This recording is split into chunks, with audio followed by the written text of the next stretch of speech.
മോനെ.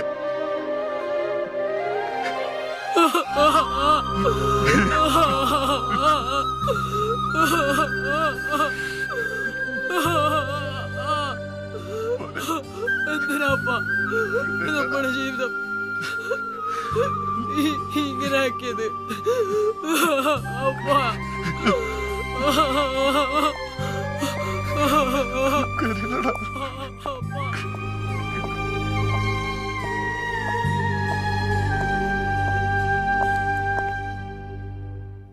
അവനുള്ള ശിക്ഷ ദൈവം തമ്പുരാൻ വേറെ വിധിച്ചിരിക്കുന്നത്. കഴിഞ്ഞ ആഴ്ച അവനൊന്ന് ചോര ഛർദ്ദിച്ചായിരുന്നു. മെഡിക്കൽ കോളേജിൽ കൊണ്ടുപോയി കാണിച്ചതിന്റെ റിസൾട്ട് ഇന്നലെയാ കിട്ടിയത്.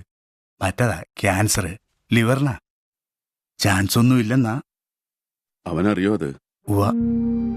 അവന്റെ മോനെ അങ്ങോട്ട് വിളിക്ക് സാറേ. സമയം കഴിഞ്ഞൊന്ന് പറയും. നീ അതും കൂടെ ചെക്കൻ അറിയണ്ട.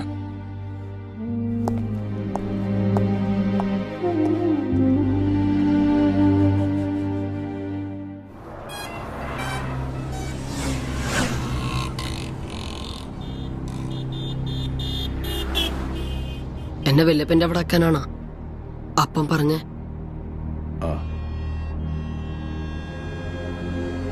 വേണ്ട, ഞാൻ അങ്ങടില്ല. അല്ലാണ്ടേ നിന്നെ റോട്ടിലിറക്കി വിടാൻ പറ്റുമോ? അത് മതി, ഞാൻ എവിടേക്കെങ്കിലും പോയിക്കോളാം. അവിടെ പോയാ ഒരു കാര്യമില്ലാണ്ട് വെല്ലുമ്മച്ചനെ തല്ലു. ആരെന്ത് കാട്ടിയാലും ആ കലി മുഴുവൻ എന്നെ തല്ലിയാ തീർക്ക.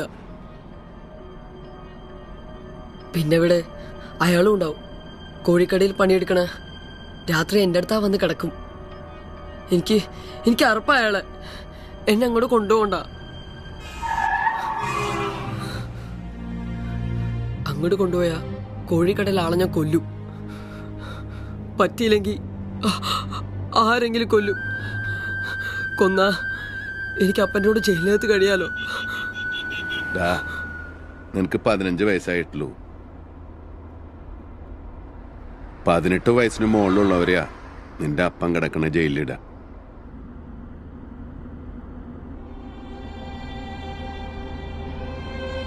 മൂന്ന് കൊല്ലം കൂടി അല്ലേ ഉള്ളൂ.